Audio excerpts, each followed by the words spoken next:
MS Dia previu informação até você nesse programa. Eu trago a pré-candidata ao governo de Mato Grosso do Sul pelo PT, Partido dos Trabalhadores, que governou o estado por 2 mandatos. E nesse ciclo foi precedido, recebeu um legado super difícil de dívida do poder público. Mesmo assim conseguiu reequilibrar as contas e fazer muita coisa, principalmente no âmbito social.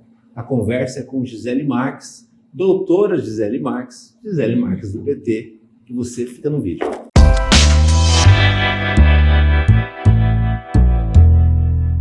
Doutora, obrigado. Obrigado pela vida. Doutora, porque é advogada, né? Também por questão de respeito. Mas eu sou doutora mesmo. Doutora sou doutora também? Em Direito e pós-doutora em Meio Ambiente e Desenvolvimento Regional. Então o PT ele bota uma doutora na disputa com BR maiúsculo. Isso. Eu, assim, agradeço muito a Deus pela oportunidade, né, de ter conseguido concluir no Rio de Janeiro um mestrado e um doutorado em Direito, que é a minha área. E o pós-doutorado, estágio pós-doutoral, fiz aqui na Uniderp, no programa de pós-graduação em Stricto Sensu em Meio Ambiente e Desenvolvimento Regional. E em plena pandemia, né, eu terminei o pós-doc e fui convidada para lecionar. Agora sou professora de legislação ambiental. Bacana. Do programa de mestrado e doutorado. E o que eu faço, Danilo, é justamente orientar pesquisas, né, em nível de excelência, para mestrandos e doutorandos que estão buscando alternativas de desenvolvimento sustentável para o Mato Grosso do Sul. Né? Por isso que quando veio o convite do PT para eu assumir esse desafio, eu falei, nossa, já é o que eu faço, né? A senhora participou daquele ciclo do PT, eu até falo na abertura, sim, de 2 mandatos do Zeca do PT e toda uma equipe, né, à frente do Mato Grosso do Sul, que começou de uma maneira muito dramática, né? Hoje seria impensável, talvez, um governo pagar aí, foi 17, 15 folhas num ano só. 16 folhas no 16 único folhas ano, por conta do anterior ter deixado... Com dívidas, exatamente. E a receita do Estado era bem mais baixa do que é hoje também, né? Exato, Danilo. Bom, primeiro cumprimentar você, agradecer pela oportunidade de estar aqui no teu programa, cumprimentar toda a equipe do MS em Dia e as pessoas que acompanham vocês. Eu desfilei ao PT em 1986. Eu fiz a faculdade de Direito junto com o Zeca, né? O Zeca se formou em 87, eu me formei em 89. Ele era um bom aluno? Ele era um bom aluno, mas ele não era envolvido com o movimento estudantil. Ele era já envolvido com o movimento sindical, porque ele já era bancário, né? Ele já fez a faculdade, assim, envolvido na luta do movimento sindical. E eu era do movimento estudantil, me apaixonei pelo movimento estudantil, tão logo entrei na faculdade e fui presidente do Diretório Acadêmico de Direito e depois primeira mulher presidente do Diretório Central dos Estudantes. Eu lembro que o Zeca tinha um Fusca bege e uma caixa de som, né, com um microfone, e nós, naquela época, começamos a percorrer as portas das fábricas, ou seja, um Brasil muito difícil naquela época, pré-Constituição de 88. Era ditadura, exatamente. Para quem está acostumado hoje com a comunicação da internet, facilidade de chegar ao público e tudo mais, e talvez um Brasil pós-ditadura com muitos estigmas de repressão, né? Sim, exatamente. Não era tão simples fazer uma luta sindical, uma luta política naquela época. Não era simples. Eu lembro que quando eu saía às ruas em passeatas pela democracia, né, e também depois em relação ao Plano Cruzado, a minha mãe acendia uma velinha para Nossa Senhora Aparecida e ficava rezando e chorando e pedindo a Deus. Eu lembro assim de algumas passeatas que nós fizemos no centro de Campo Grande, que tinha mais helicóptero sobrevoando, né, do que manifestante na rua, né? E naquela época nós já estávamos na luta, eu, o Zeca, o Vander, que é nosso deputado federal e está indo para a reeleição, que também fez faculdade comigo, né, se formou também na sala do Zeca, o Agamenon Rodrigues do Prado, que agora é o presidente do Diretório Municipal do Partido dos Trabalhadores, né? Então, assim, é uma turma que está na luta há muitos anos, nós estamos na luta pela democracia, estamos assim chocados, né, de perceber esse vilipêndio que a democracia no Brasil, né, está sofrendo, e até por isso, assim, embora eu esteja na linha de frente dos movimentos sociais, nunca tenha me candidatado a deputada ou vereadora, eu agora me senti no dever, né, de ajudar o Partido dos Trabalhadores a resgatar essa democracia que está tão combalida no Brasil, né? E como você falou, né, o Zeca fez 2 gestões como governador do estado, e eu participei como gestora pública, né, desse governo, desses governos. Já teve na pasta do PROCON? Sim, e alguma outra pasta, eu fui superintendente do PROCON e fui também gerente de licenciamento ambiental do IMASU, que na época se chamava IMAP. Eu sou ambientalista. Duas áreas que depois a política pública dessas áreas evoluiu bastante. Sim. Mas ali estava sendo dado um início, um suporte, uma estrutura. Exato. Inclusive, praticamente a organização do IMASU se deu na nossa gestão. Nós criamos um manual de procedimentos, né, para que o licenciamento ambiental se tornasse acessível, acontecesse dentro de regras uniformes, né? E depois no PROCON também conseguimos assim realizar muitos projetos, especialmente na área da educação para o consumo, né? Eu sou uma pessoa compromissada com a educação, sou educadora, além de advogada, e tenho muito orgulho porque muitas daquelas políticas que na época nós elaboramos, depois o Lula, quando foi eleito presidente, abraçou e implantou que o Mato Grosso do Sul acho que foi o segundo, um dos primeiros estados que o PT teve o governo, né, no caso. Bem antes do Lula.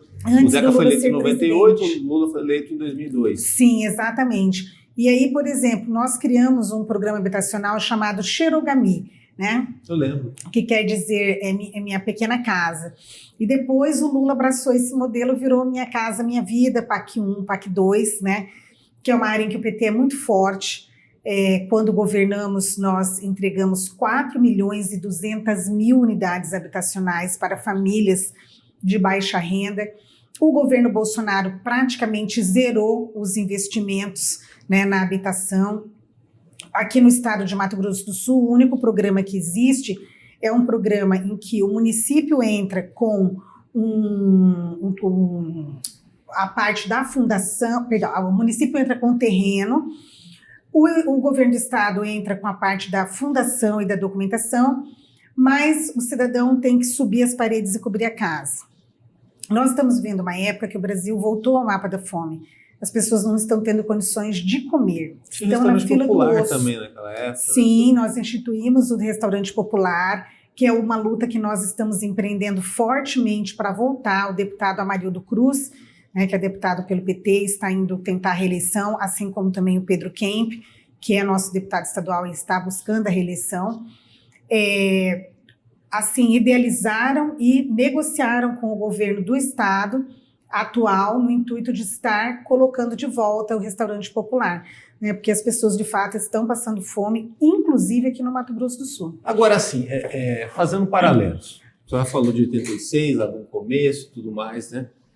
O estado do Mato Grosso do Sul, depois que ele é criado, ele tem todo aquele problema para se desenvolver, se estruturar, e aí são feitas obras e toda a condição para isso, mas ao mesmo tempo você tem um funcionalismo público que sofre demais durante uma década inteira e muito também, não tanto quanto na década de 80, mas muito também na década de 90, com atrasos de salários, né? E sem o salário a pessoa fica muito vulnerável. Né? Ainda mais uma pessoa que trabalhou, né? É injusto, né? Trabalhar o mês inteiro e não receber. Sim. Né? Seja ele quem ganha um salário mínimo ou quem ganha bem, é complicadíssimo. E aí, isso tudo acaba fomentando uma luta nas ruas, uma luta sindical, uma luta de professores, eu acho que principalmente ficou mais emblematizado, de ir lá, se posicionar, reclamar, pedir o básico, né? Que se cumprir a questão do salário, e acaba, acredito, influenciando demais, muito na eleição do Zeca em 98, que não era um nome dado como favorito, mas ele vai e reverte e vence muito bem em 98 o candidato que seria o candidato de sucessão de quem estava à frente do governo na época. O Brasil era mais difícil naquela época, mas ele continua sendo ainda muito difícil. Hoje em dia você já fala da luta democrática e também de muita desigualdade. Mesmo assim, nessa última década agora, depois que o PT abandonou o poder, daqui foi sucedido, ele não voltou mais a ter uma chance no governo do estado. O que mudou? O sul-mato-grossense, às vezes, ele tem dificuldade de falar dessa questão social, de políticas públicas sociais, de combate à desigualdade e tudo mais, que é muito a bandeira do PT, principalmente o PT de Mato Grosso do Sul, que é muito afirmativo nisso. Eu acho, Danilo, o seguinte, que as pessoas, quando elas já encontram tudo pronto, elas se esquecem do que passou, né? Sem contar que a juventude não viveu, por exemplo, a ditadura. Eu vejo muitos alunos meus do curso de Direito defendendo Bolsonaro, e isso me dói profundamente. O mundo renovou demais também, né? Por causa das redes sociais, tecnologia. Porque já pegaram, né, um país com uma democracia consolidada, então não sabem o que foi, né, a luta para que nós chegássemos até aqui, né?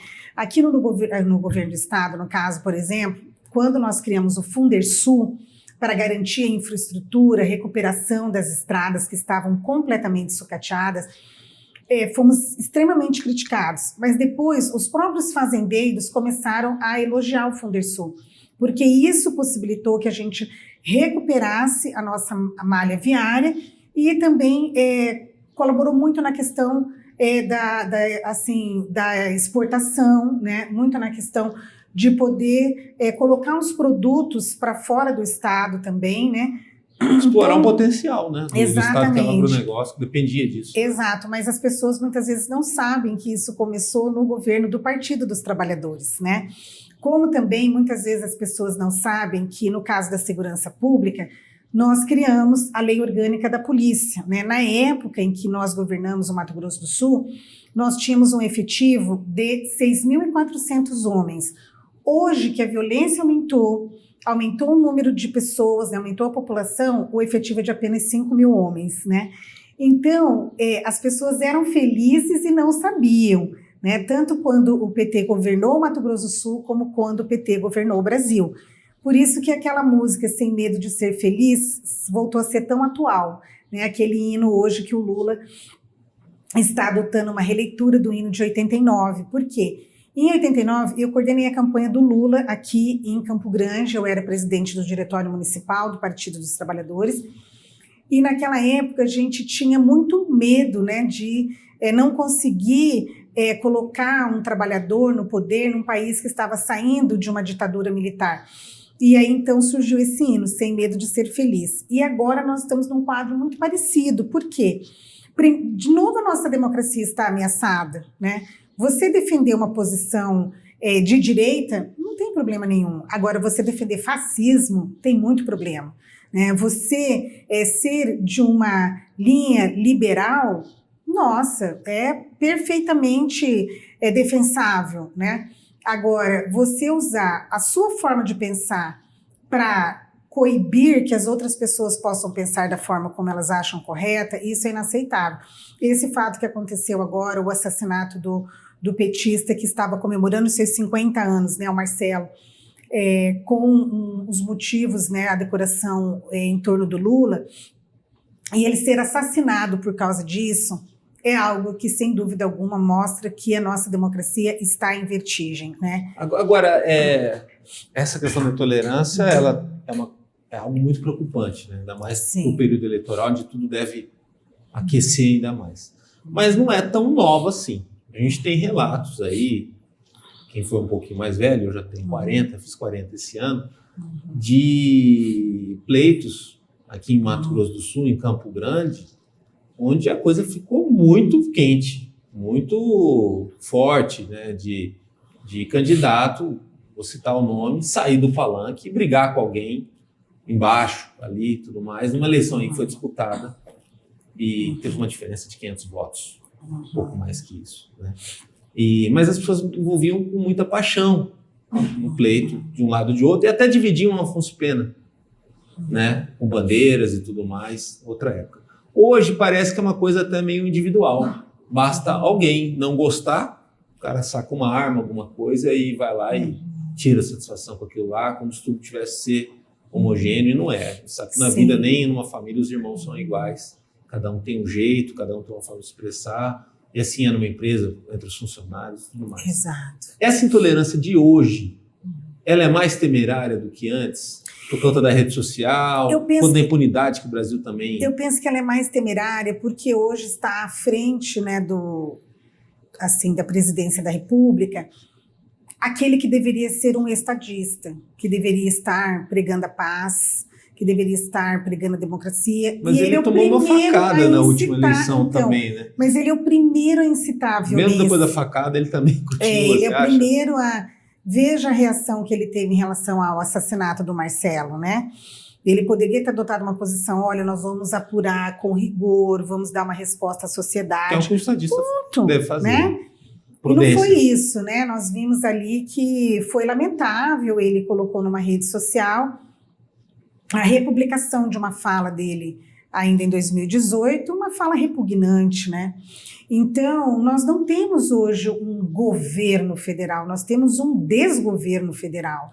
E isso é o que preocupa, né? Quando os poderes estão em conflito, quando o poder executivo está em conflito com o poder judiciário, né? Quando o poder executivo ele não reconhece, né, assim, a independência entre os poderes, que é básico, né? Quem é da área do direito, aí a teoria da tripartição dos poderes, nós, professores, ensinamos no primeiro semestre, né?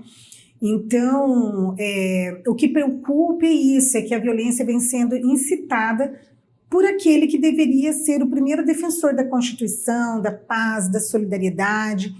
E nós já vimos esse filme agora recentemente, naquele país que é o maior exemplo da democracia ocidental, que são os Estados Unidos, né? Então, Donald Trump não queria aceitar o resultado das urnas e quase não entregou o poder. Só que lá as Forças Armadas deram um banho de democracia e mostraram que servem à Constituição e que servem à nação. Assim, eu espero também que Lula ganhando, e eu acredito que vai ser eleito já no primeiro turno. Eu ando nas feiras, eu ando nos bairros, é impressionante como as pessoas querem o Lula. Quando a gente está caminhando com o nosso grupo de apoiadores, né, e alguém fala, olha, a Gisele é a candidata do Lula aqui no Mato Grosso do Sul. Nossa, o Lula tem uma candidata, que maravilha. Temos uma pré-candidata governadora aqui apoiada pelo Lula. As pessoas ficam encantadas, porque as pessoas querem o Lula de volta. E as pesquisas mostram isso, né? A Datafolha mostra que o Lula pode se eleger já no primeiro turno. Então, a nossa preocupação nesse momento é que o Lula consiga tomar posse e estamos com uma forte bancada de candidatas e candidatos a deputados federais e também um candidato ao senador, o professor Tiago Botelho, que como eu também é PhD e também na mesma área que eu, né? Ele também é PhD em Direito Socioambiental. E nós estamos assim com uma chapa que quer dar a sustentação que o Lula precisa, porque não basta eleger o Lula, nós temos também que ter governabilidade, dar condições do Lula governar. Esses pré-candidatos, todos eles, incluindo a senhora, eles simbolizam uma renovação de um PT, de uma frente da esquerda importante que precisa voltar a buscar um protagonismo. O PT não chegou a ganhar a prefeitura de Campo Grande, mas disputou vários segundo turno.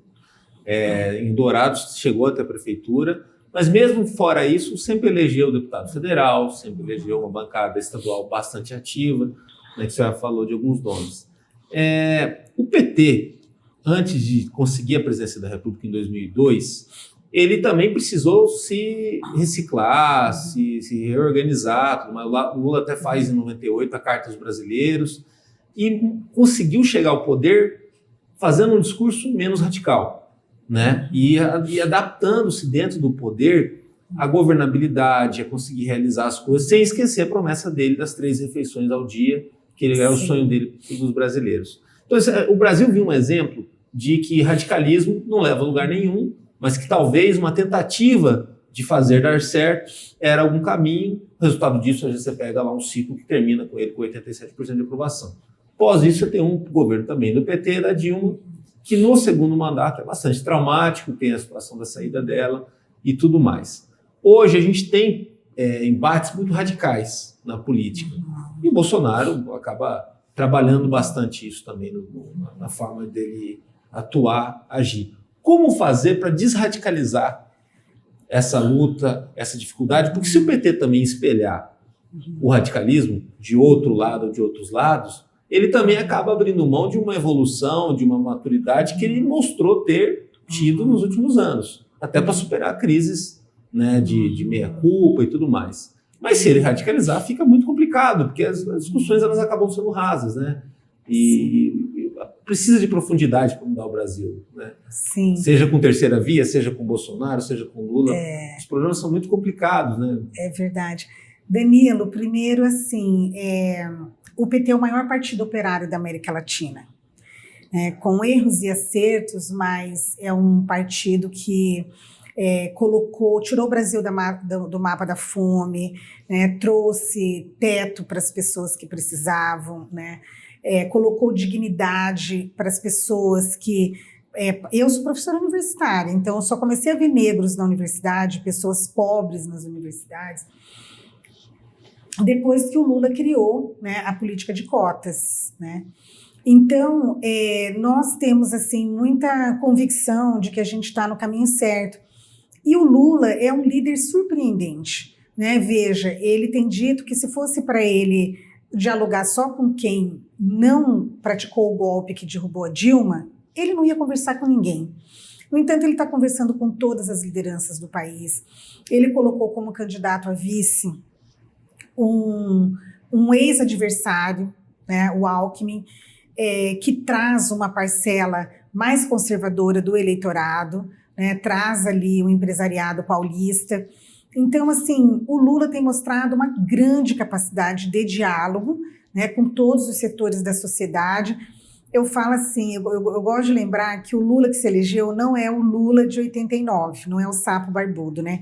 O Lula que se elegeu foi o Lulinha Paz e Amor, ou seja, aquele Lula que tinha já com a maturidade política esse jogo de cintura para conversar com todos os setores.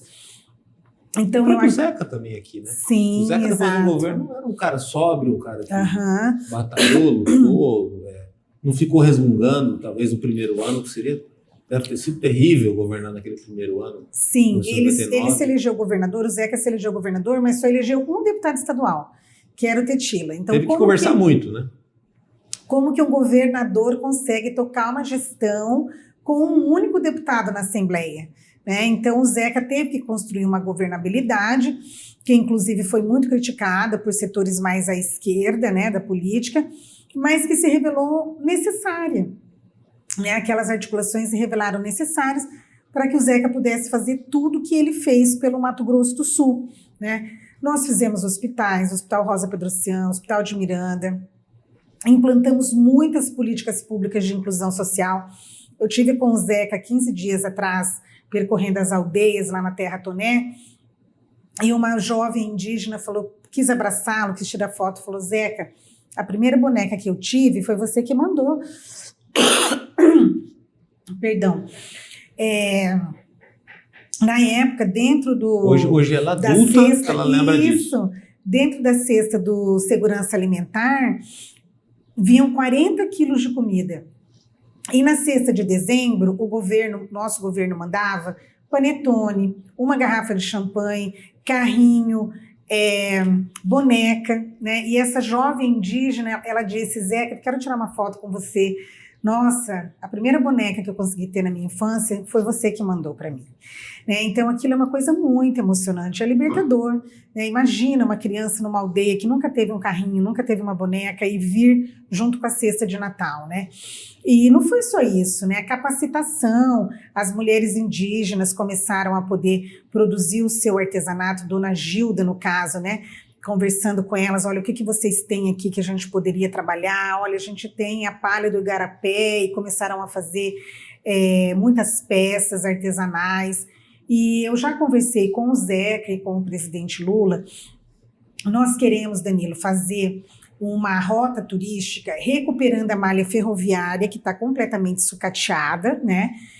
Mas que já está pronta. Então não vai ter grandes problemas para que a gente recupere, porque a ferrovia, ela passa nas aldeias, né? Ela passa por assentamentos, né? Ela vai por Corumbá para chegar até a Bolívia. Então nós queremos criar uma rota latino-americana de integração sob a perspectiva dos indígenas, dos assentados, para que eles possam vender o seu artesanato, possam vender suas frutas, valorizar suas farinhas. A identidade de Mato Grosso do Sul. Exatamente. Eu penso assim, o agronegócio é importante, mas o agronegócio gera muito pouco emprego. Nós precisamos ter novos sistemas produtivos.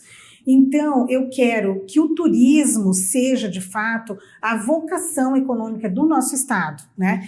Então, nós vamos trabalhar para que esse ecoturismo, ele aconteça. Isso entra no desenvolvimento sustentável que a senhora leciona, que a senhora estudou, exato, que outras pessoas estão buscando isso dentro das universidades. Danilo, e olha, não é só para a região de Corumbá que eu falo que eu sou filha de Corumbá, porque embora tenha nascido em Campo Grande, mas eu cresci em Corumbá, estudando em escolas públicas.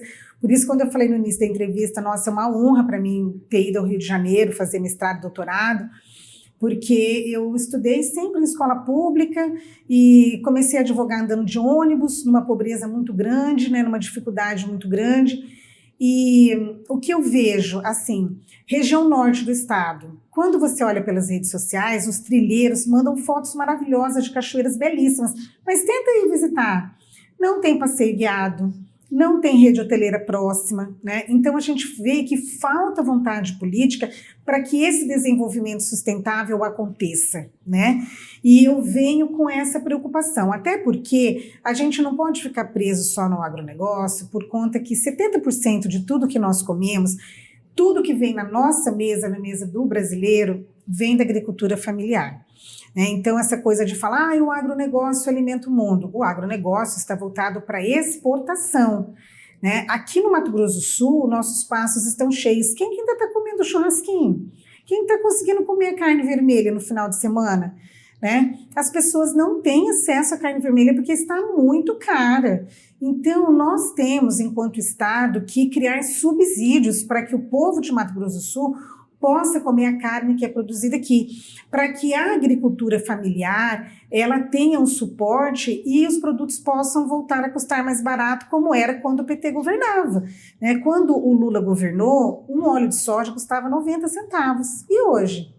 10, 12 reais. Quando você acha na promoção, você acha por 9. E é uma coisa que está afetando muito a família, né? Exatamente. Agora, a pré-candidatura, eventualmente se confirmando logo a candidatura, e isso está tudo muito claro que isso deve acontecer, da senhora, ela já é histórica, porque é a pré-candidatura ao governo de uma mulher, ao PT. Muito se falou durante muitos anos, era uma especulação, talvez uma vontade de alas do PT, que é a Gilda. A esposa do Zeca fosse, acabou não acontecendo, né? Aí depois disso o PT, há 4 anos atrás, lançou a candidatura, não foi tão bem votado, mas aí ele vem mais renovado agora e vem aí com uma escolha, que é uma escolha que parece unânime, mas muito bem amparado por todas as alas. A senhora já é uma vitória nesse sentido. Obrigada. De conseguir reforçar as estruturas do partido. Isso não é fácil, não é simples ter essa vitória interna. Muitos partidos que vão à disputa não têm. Talvez Exato.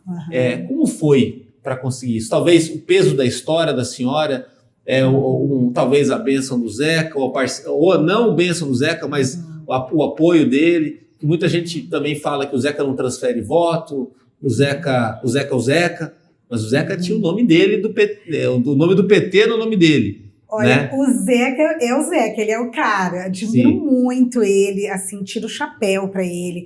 Mas vão cobrar na pré-campanha, na campanha, que a senhora seja a senhora também, né? Quando eu fui do governo, né, junto com o Zeca, eu deixei ele muito de cabelo em pé, porque por ser ambientalista, né, então ambientalista... Naquela época tinha o ECOA também muito em cima. Tem o ECOA, mas o ECOA teve naquela época um trabalho fantástico. Exato, então assim, dei muito trabalho para o Zeca como ambientalista, mas eu acho que o fator preponderante, né, Danilo, de eu ter sido escolhida à unanimidade por todas as correntes internas, é o fato de eu ser uma mulher da luta, né?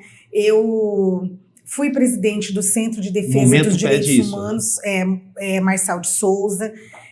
Sou muito engajada no movimento pela valorização dos direitos dos povos indígenas, pela demarcação das terras indígenas.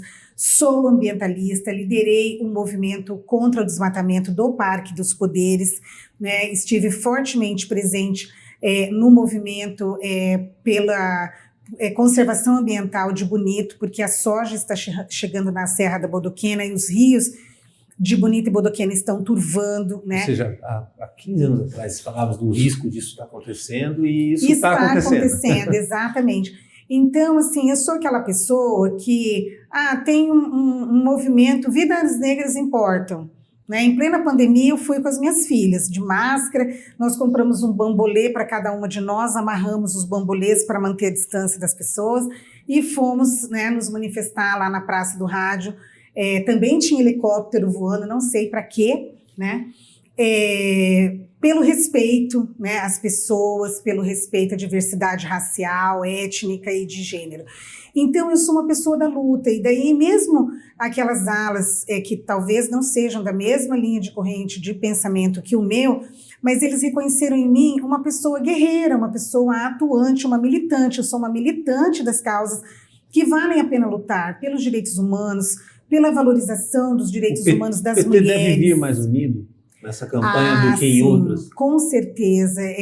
Eu tenho recebido assim, um apoio tão emocionante, sabe, da militância do meu partido, que é algo assim que eu vou levar para a minha vida, né? Porque não foi fácil a gente chegar aqui. E mesmo naqueles piores momentos, no auge da Lava Jato, né? Lula preso. O Lula foi preso no dia em que eu fiz 50 anos. Né, eu falava para Deus assim, Senhor, eu queria tanto ter tido uma festa de 15 anos, não tive condição financeira para isso. E daí nos 50 eu fiz uma festa no quintal da minha casa, mas muito arrumadinha. Eu falei, agora eu vou à forra, contratei uma banda e vou fazer meus 50 anos como eu queria ter feito meus 15. E o Lula foi preso nesse dia, né? Então foi um dia muito triste. Muitos amigos não foram porque estavam em casa chorando, né? E outros que foram, a gente mais se consolou do que comemorou. A senhora é uma sul-mato-grossense, uma brasileira que tem muito conhecimento jurídico, diferente Sim. da maioria da população e de grande parte da mídia também. Porque às vezes você relatar um fato, notícia ou alguma circunstância, depende de conhecimento jurídico. Sim. Né? E o jornalismo, às vezes, ele não tem tempo, às vezes, ou não tem vontade de buscar fundamento para isso. Em suma, como que a senhora vê, com o conhecimento jurídico que a senhora tem, a Lava Jato? E o que ela fez, e como ela fez, e as circunstâncias que ocorreram? No auge da Lava Jato, eu criei um movimento chamado Juristas pela Democracia, né? Em 2016, nós fundamos esse movimento que é formado por advogados, juízes, promotores, defensores públicos, procuradores, inclusive procuradores da União, para lutar pela democracia, porque nós vimos que estava sendo rasgada a Constituição brasileira, né? Naquele momento, nós mandamos fazer um adesivo Justiça imparcial e para todos, fora Sérgio Moro.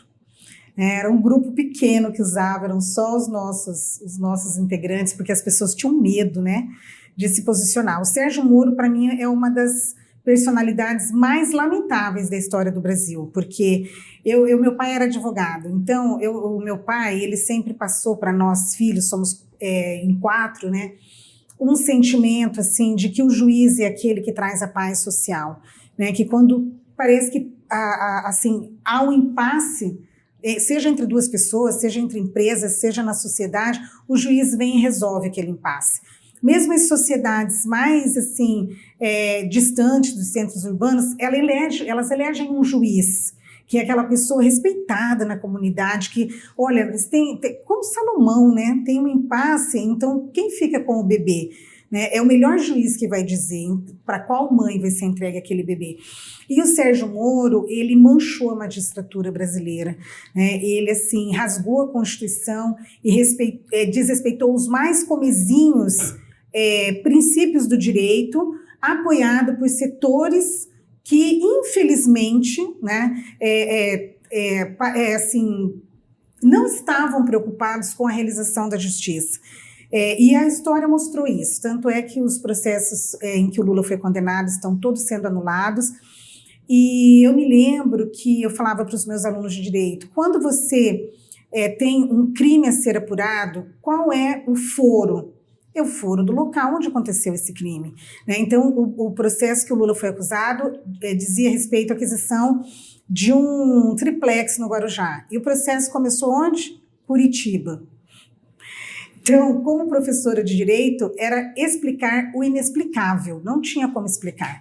Né? E esse foi o motivo pelo qual foi anulado o processo. Ficou, de certa forma, evidente, não só dele, como de outras pessoas do judiciário, um engajamento político, numa área que não pode ser política? Olha, não é recomendável que não seja. Ficou claro a utilização do judiciário com fins políticos, a judicialização da política, né?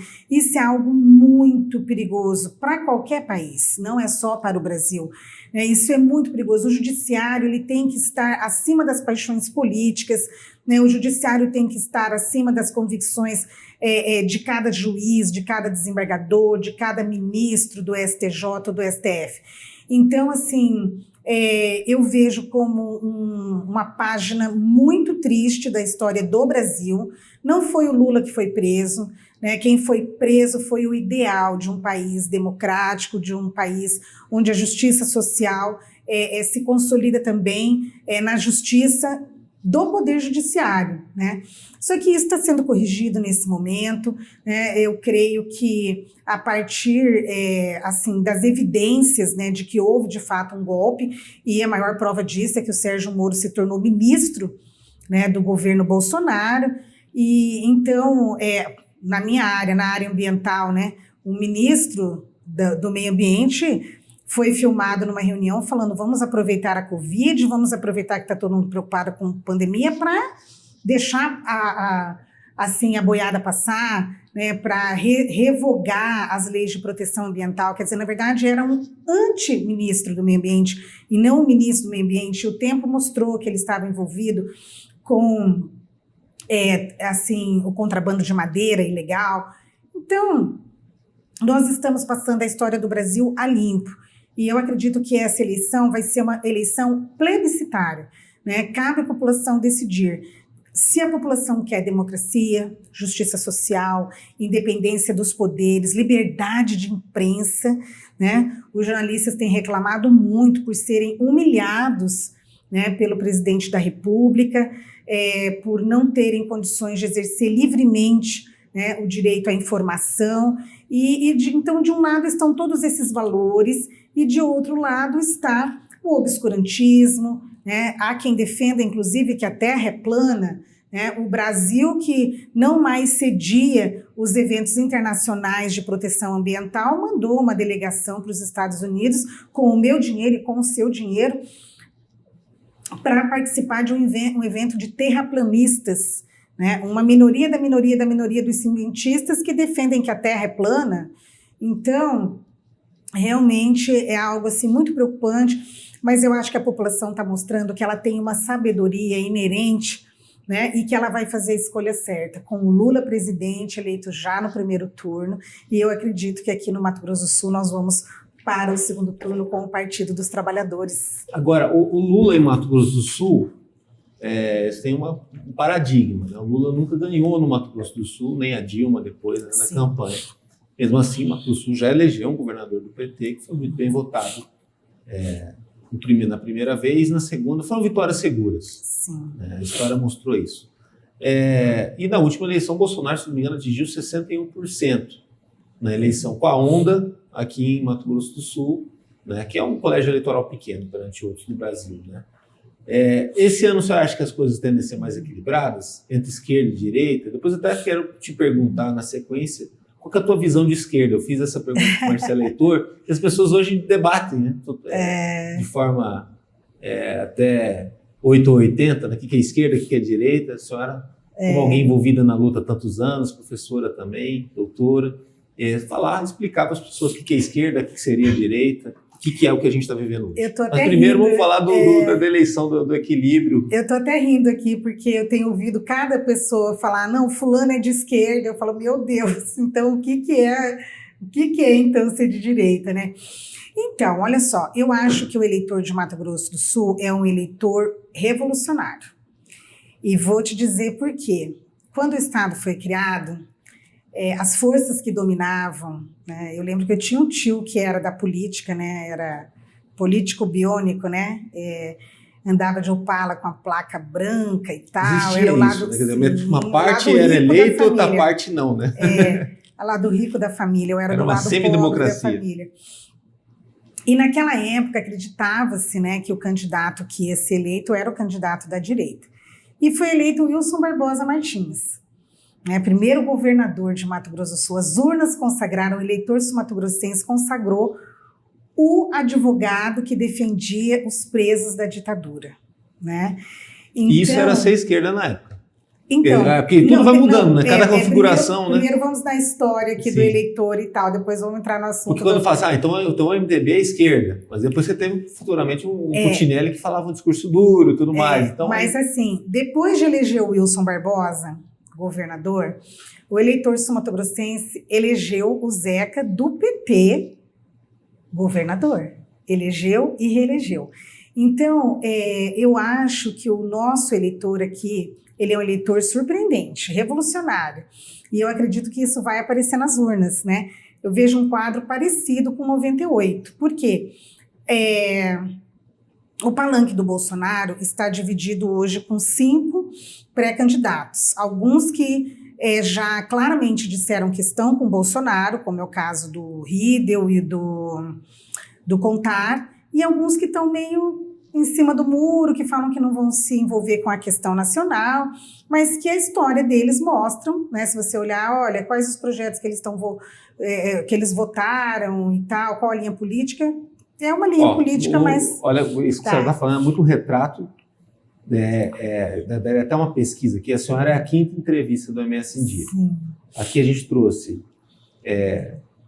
teve uma pessoa que bolsonarista convicto, tem mandato, colocou isso.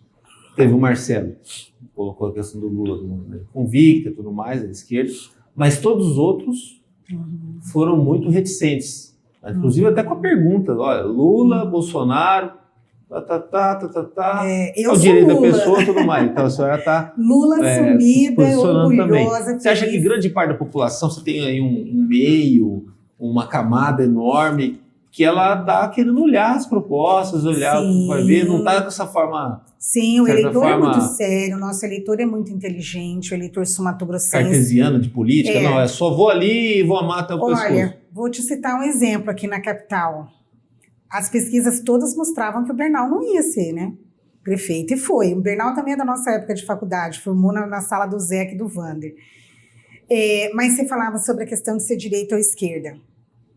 Como que surgiu? Então, como que surgiu esse tema? Logo depois da Revolução Francesa, instalou-se uma grande assembleia, né, para definir, o povo se reunia e aí eles iam definir quais seriam as propostas que seriam efetivadas, né, depois da derrubada do antigo regime.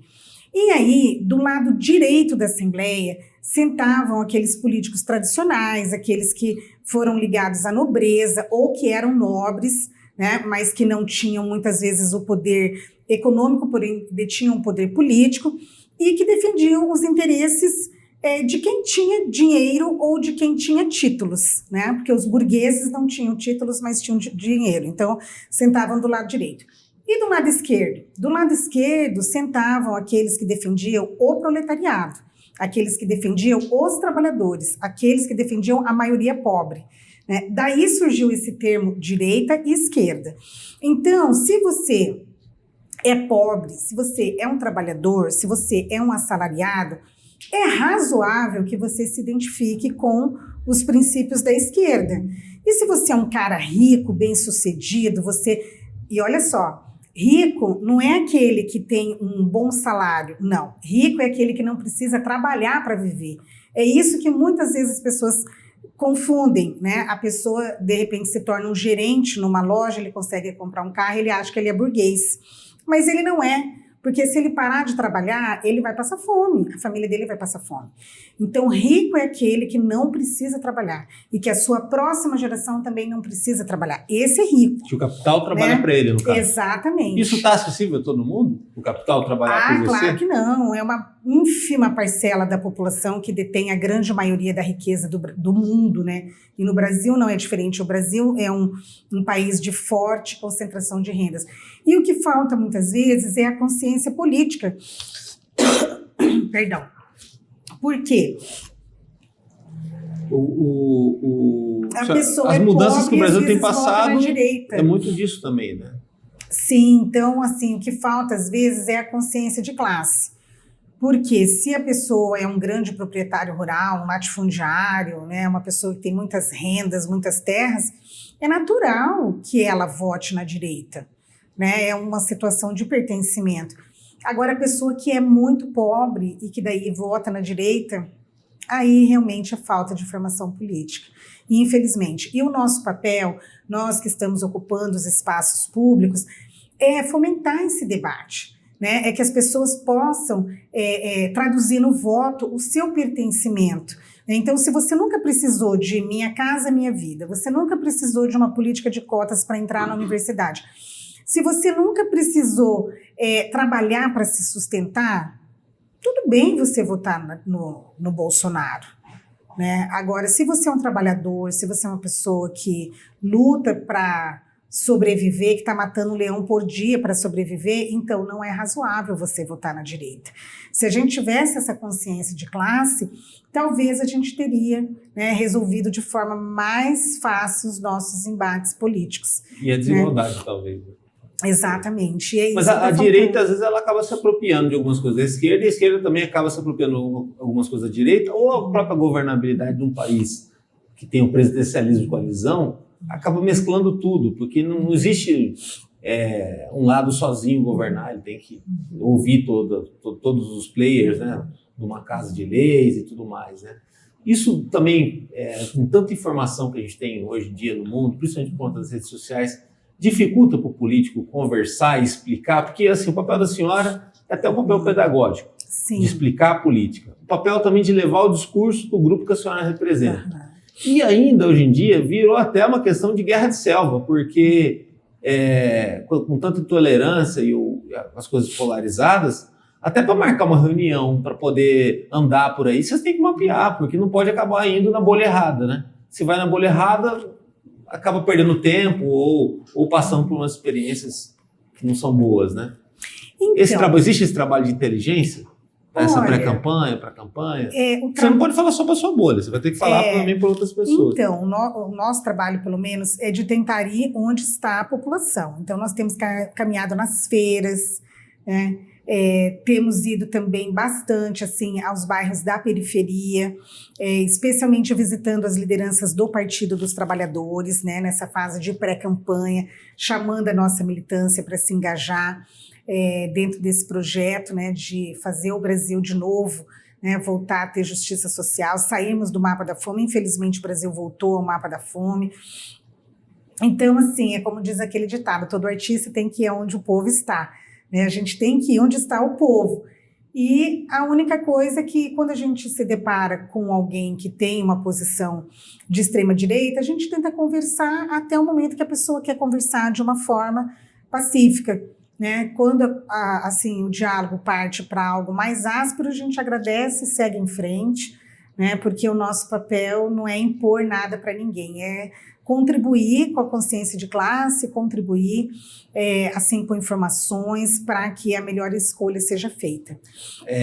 Para finalizar, a senhora falou uma palavrinha mágica que guia ainda muito eleitor ou pessoas na pré-campanha, na observação a quem está sendo colocado em disputa, né? Que é a tal da pesquisa. Né? Houve um tempo que a pesquisa praticamente definia as coisas, porque o cidadão meio que não quer perder o voto, né? Ele tem essa coisa do voto como se fosse assim, uma bala só dentro de uma arma, ele tem que acertar, senão ele está ferrado. Mas ainda que ele vai acertar nele mesmo, isso, né? Muitas vezes ele vai acertar nele mesmo. E outra, quem ganhar vai ter que ganhar, vai ter que governar para todo mundo, né? Não existe governar para um lado só. Com certeza. Mas as pesquisas não apontam a senhora, por enquanto, como um nome muito forte. Como não apontavam o Zeca lá atrás, como não apontaram para o Bernal na pré-campanha, tanto assim, aqui na eleição que ele ganhou em Campo Grande. Hoje em dia, dá para acreditar em pesquisa? Porque quem é da direita, muita gente, fala que não. Pesquisa está apontando, até porque o Bolsonaro não vai bem nas pesquisas que estão sendo divulgadas. Né?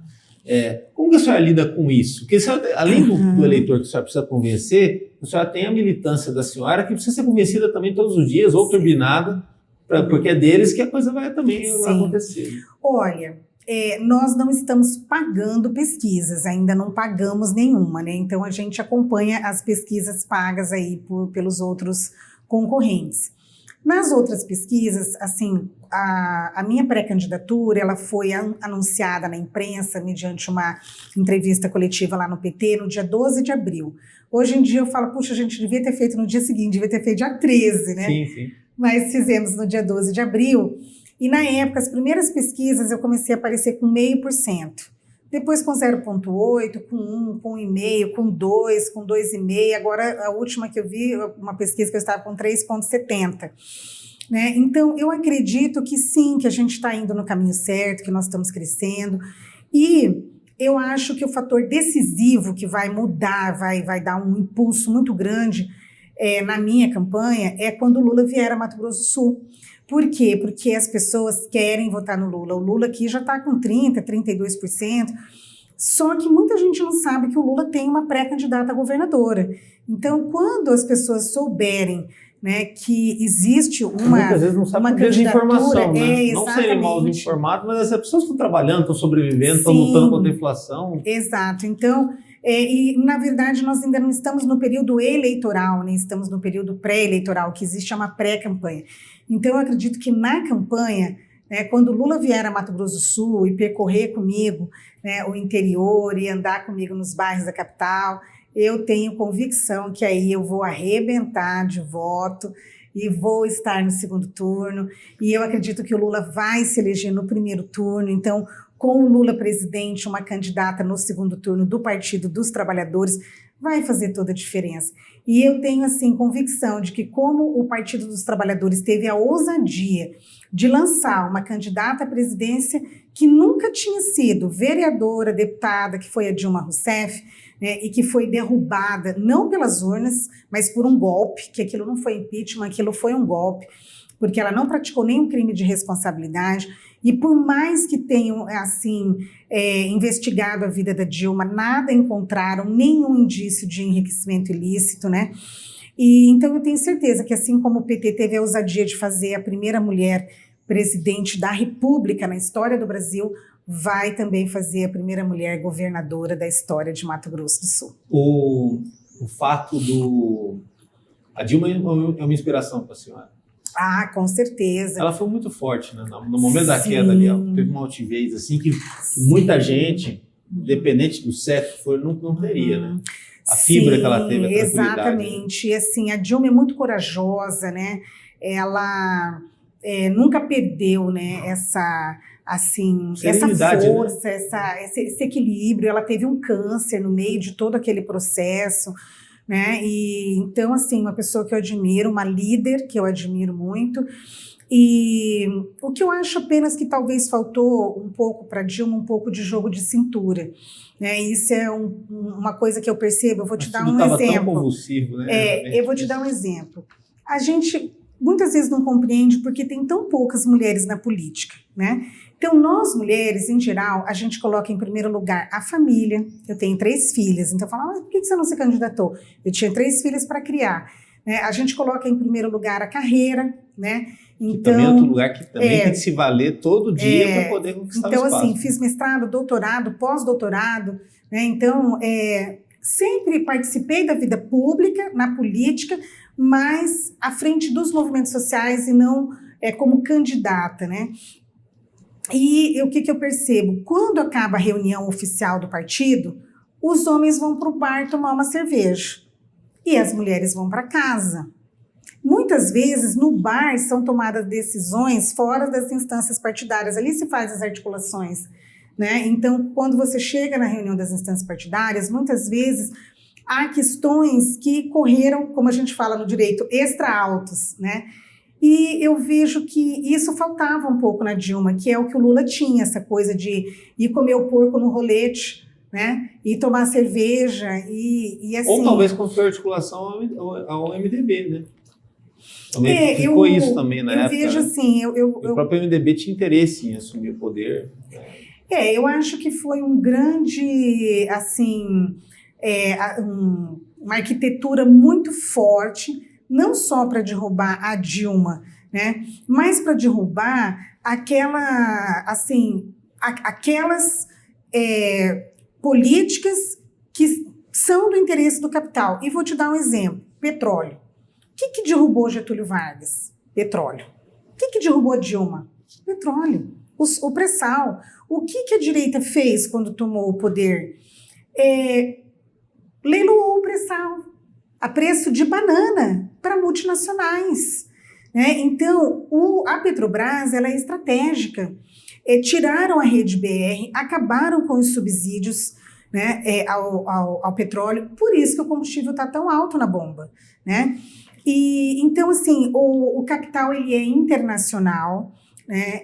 Existe um interesse grande nas obras de infraestrutura e a Dilma licitou de forma honesta, né, as obras nos aeroportos, né, a questão das concessões dos aeroportos para as Olimpíadas, tudo isso feriu interesses, né? Então, eu acredito que o que derrubou a Dilma foi, na verdade, interesses do capital, né? E agora, infelizmente, teve apoio, né, de muitos setores da política brasileira, aqueles mesmos setores que hoje dão sustentação ao desgoverno Bolsonaro, né?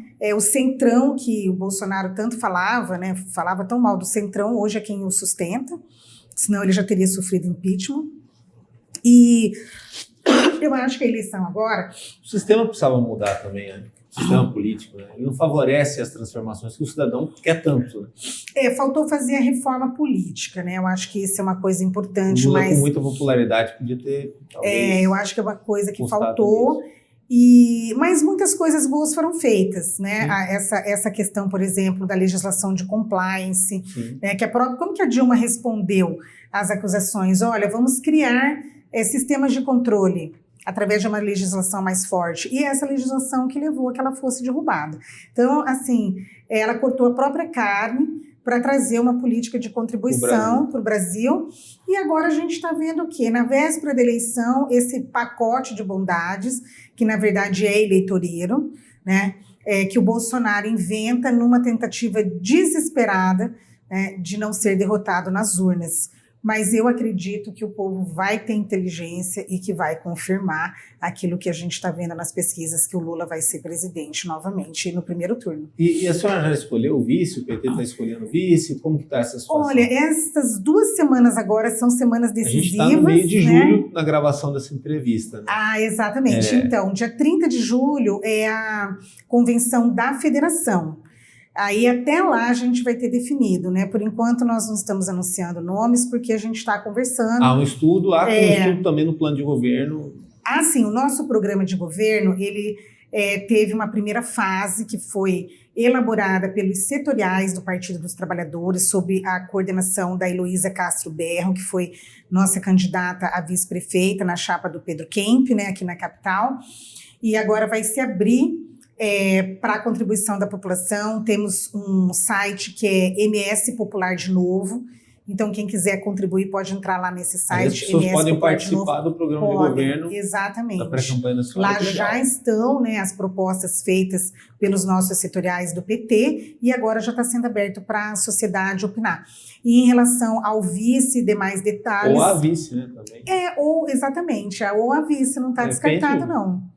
A chapa, 2 mulheres, né, tal. Também seria bem interessante. Isso mesmo. Tem que ser bastante inovador. Obrigado. Muito obrigada. Toda a sorte do mundo para a senhora nessa jornada. Desculpa, estou me recuperando da Covid, não estou mais com a Covid, já fiz o teste hoje, mas ainda estou me recuperando, né? Mas, assim, muito feliz com essa caminhada, por saber que eu defendo um ótimo projeto e que nós vamos trazer uma opção inteligente, inovadora, arrojada e contemporânea para os eleitores de Mato Grosso do Sul. Feliz. MS em Dia, acompanha o nosso trabalho no www.msindia.com.br ou nas redes sociais, YouTube, Facebook, Instagram, só buscar lá MS em Dia. Até a próxima.